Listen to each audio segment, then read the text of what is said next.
It's really hard for any of us to believe that Master Roshi could potentially die in a couple of weeks, if not next week, but that's actually what's probably going to happen. You guys remember those spoilers that said something terrible was about to happen? And you guys know how Goku's transformation looks anger-induced? The same transformation that we're going to see in October? Like, you gotta get Goku really angry to trigger this state out of him? We'll just put all these things together, and seemingly Roshi used the Mafuba for the first time to set up its usage the second time. Now, why is that important? Because the Mafuba is very hit or miss. We've seen it kill characters before, and on the other hand, we've seen it being used without the most repercussions. But here's the thing with the Mafuba, or the evil containment weight. If your life force is low, if you're low on energy, you will die using this very technique. And that's exactly why Master Roshi used it for the first time to drain his energy, him using it a second time against Frost of all characters. Oh, no way in hell will this work. And he'll try to bring out his best when he just tried to bring out his best giving a speech about how he was going to die. He ended up surviving. There's no way he's going to survive this evil containment weight. And if he does, Toei gotta do explaining on that end. So I know a lot of people are gonna complain if Master Roshi dies and they're gonna feel like Toei owes them an explanation. Well, on the other hand, Toei would also owe us an explanation if he uses the shit twice and he survives. These episodes are probably going to get very, very tragic. I wouldn't even be surprised if there's back-to-back deaths. Like, Master Roshi ain't gonna be the only one who dies. Like, maybe a swath of characters are going to die. Some are going as far as to say that Vegeta will die because of material we have in the opening. People are making this connection. You know, there's a lineup of characters you see in the opening. People are saying that that's the order of characters that are going to die in Universe 7. Now, here's the thing, guys. I believe once Goku and Jiren starts, there's going to be less of Universe 7. There's no way Universe 11 got 5 characters knocked out in like one episode, and Universe 7 gonna be here with their whole team. That's just not likely. It's just not really good writing at all. And holy crap, guys, if you actually read the recent spoilers, apparently Frost is going to be given orders. He's going to be giving, at the very least, an incentive to go after Universe 7. Now, normally you'd say Frost is enough. I don't know if he's on Frieza's level, probably not, especially because of Golden Frieza transformation, but I think that, you know, before Golden Frieza transformation, if you match up Frieza with Frost without Golden Frieza form, I mean, they're probably pretty close. On top of the fact that he's going to be manipulating Vegeta to go and fight Universe 7, and according to these very same spoilers, guys, if you thought Frost was enough, they are suspicious, and I'm talking about Universe 7. According to these spoilers, they are suspicious of Frieza betraying them. Now, this isn't just, you know, random suspicion, like all of a sudden they're like, wait, isn't Frieza a bad guy? Why did we recruit him again? No, there's going to be something he does that is very, very odd.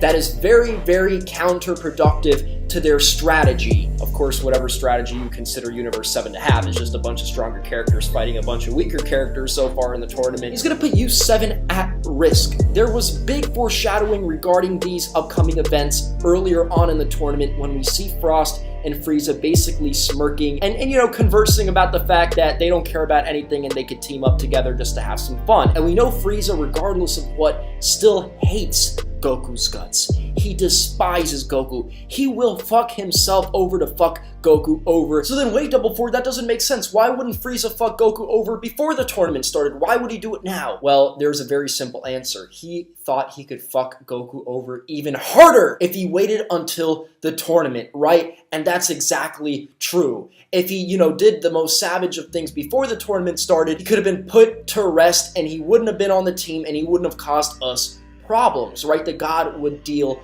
with him. Whereas now in the tournament, he could do anything that he wants because now he's in the tournament, the gods can't intervene, so he could do the biggest damage to Universe 7. And I know Krillin and Tien got lucky, they're on the sidelines, but what if, you know, on top of Master Roshi dying of natural causes, maybe Vegeta gets effed over. Maybe Gohan gets effed over. We know that the only person that Goku probably cares more about than Master Roshi is his son. Even if people forget about that time to time, Goku can be a pretty snobby idiot that just wants to fight. He also does care about his family. And we see that because of his recent reaction to Master Roshi. He's not completely numb off his power. Now some of you guys are thinking, well, some of these characters could be revived. It depends on the circumstances. And Master Master Roshi's case, he would be dying of natural causes because he's using the Mafuba. And we see in the preview, Frost is standing atop and he pretty much escapes that shit. So it didn't work. The Namekian Dragon Balls are out of the question, not going to work. But what about the Super Dragon Balls? Well,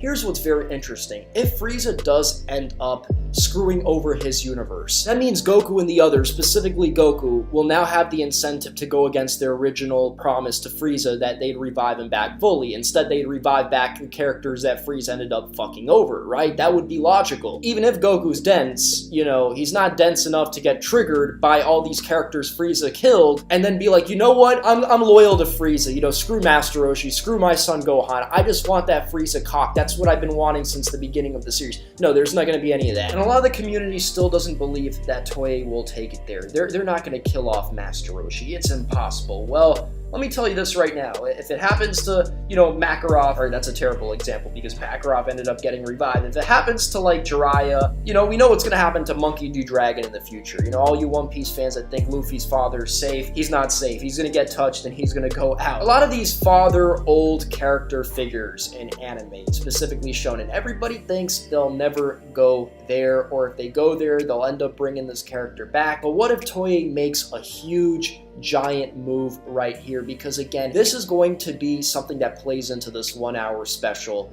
that triggers Goku's new transformation. And keep in mind, guys, what initially got Goku to go Super Saiyan was the death of his friend Krillin. So maybe it'll be a play on that, and it'll be someone even closer to Goku's life that ends up dying. And I'm not saying Master Roshi's closer to Goku than Krillin, but what if it's multiple characters? That's what I'm talking about. And what if Zeno-sama and the Grand Prix start, you know, changing up the rules, making it even more divisive? Like, we don't know where things are going to go. It's going to get crazier from here. Now, I'm going to read you guys the actual spoilers for episodes 107 to 109, and you're going to see right here that Frost is a coward. He's a coward. He's pussy, all right? But here's the thing about being a coward, man. When you're smart and deceitful and manipulative, you can hide behind others and do some huge damage. And that's just the reality. So without further ado, 107. Kaioshin Fuwa has given Frost orders to take down the warriors of the 7th universe. With the victory of the 6th universe, Frost's debts will be annulled. Frost accepts on the condition that he would be given financial assistance to start over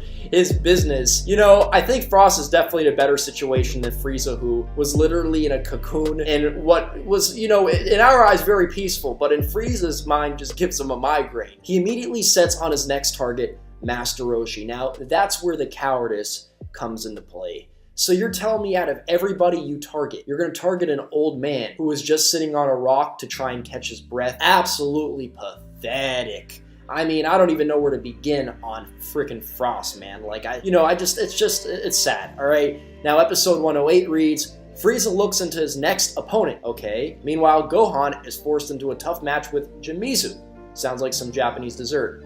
Frieza grins as he watches Gohan being tormented, while everyone from the 7th universe watches Frieza with suspicions of betrayal. What is going on right here? Okay, so we've got Gohan in the mix. We've got Frieza grinning as he watches Gohan being tormented. It's almost like someone's manipulating someone else, and it's almost like Frieza's just standing there, whereas everyone else is struggling, and he's waiting for some kind of moment to take action, but not in Universe 7's favor.